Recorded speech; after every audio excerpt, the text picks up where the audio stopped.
ጣብያ ፖሊስ ስማርት ግልጋሎት ፖሊስ ተበጻሕን ምግባር እናተወገነ ዘሎ ኸይዲ ሃገራዊ ሪፎርም ሓድሽ ምዕራፍ ዝኸፈተ ከም ዝኾነ ፖሊስ ፌደራል ኢትዮጵያ ገሊጹ። በቀደመ ሚኒስትር ዶክተር አብይ አሕመድ ኣብ ወርሒ ለካቲት ዝተጀመረ ግልጋሎት ፖሊስ ሰብ ኣልቦ ስማርት መሪኦም ስራሕ ምጅማሮም ዘዘከር እዩ። እቲ ኣገልግሎት ብዘመናዊ ቴክኖሎጂ ብምሕጋዝን ተሳትፎ ህዝቢ ብምዕባይን ኣብ ስራሕቲ ምክልኻል ገበንን ምኽባር ሕግን ልዑል ኣበርክቶ እናርአየ ከም ዝኾነ እውን ተገሊጹ እዩ። ዋና ሓላፊ ክፍሊ ኦፕሬሽን ትካል ፖሊስ ፌደራል ኢንስፔክተር አንድነት ሲሳይ ንግልጋሎት ዜና ኢትዮጵያ ከም ዝበልዎ ድማ ሰብ ኣልቦ ስማርት ግልጋሎቱ ዜጋታት በአካል ተረኺቦም መዝገብ ዝኸፍትሉን ግልጋሎት ዝሓትሉን ዝነበረ ናይ ቀደም ኣሰራርሓ ናብ ዘመናዊ ስርዓት ዲጂታል ዝቐየረ ኢሎም። ብሓፈሻ እቲ ሓዱሽ ኣሰራርሓ ዜጋታት ጉዳይ ድሕንነቶም ሚስጥር ብዝሓለወ ኩነታት ምቕራብን ግልጋሎት ምርካብን ዝኽእልሉ ዓብይ ዕድል እናፈጠረ ከም ዝኾነ እውን ገሊጾም። ከዚህት አንድ ጣብያ ላይ ሲያዝ የነበረውን ዳታ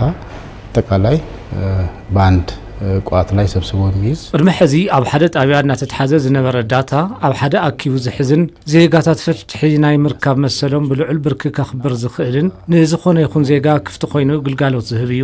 ስማርት ፖሊስ ስቴሽን እንትንብል ብዘይ ሰብ ደው ዝበለ ጣብያ ክንብሎ ንኽእል ኢና። ብዘይ ሰብ ደው ዝበለ እንትንብል ድማ እቲ በዓል ጉዳይ ዓርሱ እዩ ዝግልገል ማለት እዩ።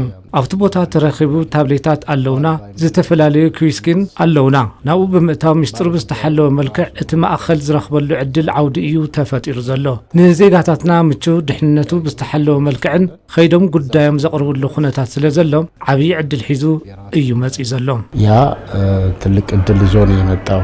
ሓላፊ ክፍሊ ተሳትፎ ዜጋታትን ምስፍሕፋሕ ቴክኖሎጂን ፖሊስ ፌደራል ኢትዮጵያ ኢንስፔክተር አለሙ ተሰማ ብግድኦም ኣብ ሃገራዊ ፖሊሲ ዘመናዊ ቴክኖሎጂ ምስ ብቑዕ ዜጋ ምስ ብቑዕ ሓይሊ ሰብ ብምውዳድ ዝጥቀም ትካል ምፍጣሩ ገሊጾም። እቲ ግልጋሎት ናብ ተግባር ካብ ዝኣቱ ጀሚሩ እቲ ህዝቢ ኣብ ዝኾነ ይኹን እዋን ጥቆማ ንክህብ ከም ዘኽእለን ስራሕቲ ምክልኻል ገበን ውፅኢታዊ እናገበረን ከም ዝርከብ እውን ሓቢሮም። ለፖሊስም ደግሞ ይሄ ንፖሊስውን ባህሊ ምጥቃም ቴክኖሎጂ ንዓበ ይመጽ ዘሎ ፈለማ ዓቕምቲ ፖሊስ ንዓበ ይዘሎም ካብ ኣሰራርሓ ማንዋል ወጪ ብመንግስቲ ዝተጀመረ ዲጂታል 2030 ዘጠናኸረ ኸይዲ ይኾን ዘሎ። ዝኾነ ይኹን ዜጋ ቅድሚ ሕዚ ከም ዝነበረ ይኮነን። ብቕልጡፍ ጸገማትና ተፈትሑ ሕድሕድ ጸገም እንትመጽእ ድማ ብቕልጡፍና ዝምልከቱ ኣካል ተላኢኹ ጸገም ንክፍታሕ እናተገበረ እዩ ዘሎ ማለት እዩ። እዚ ድማ ገበነኛስት ወይ ድማ ገበን ክፍጽሙ ዝሓስቡ ኣካላት ናነከ እዮም ዘሎም። ስለዝኾነ ጸገማት ብቕልጡፍ ዝፈትሑ እንተኾይኖም ገበነኛ ምሕቢ ይስእን እዩ። ነዚ ድማ እቲ ሕብረተሰብ ምስ ፖሊስ ዘለዎ ርክብ ጥንኩር ብምዃኑ ኣብዚ ሕዚ እዋን ገበን እናነከ እዩ ዘሎም። ወንጀል እየቀነሰ ነው ማለት ነው።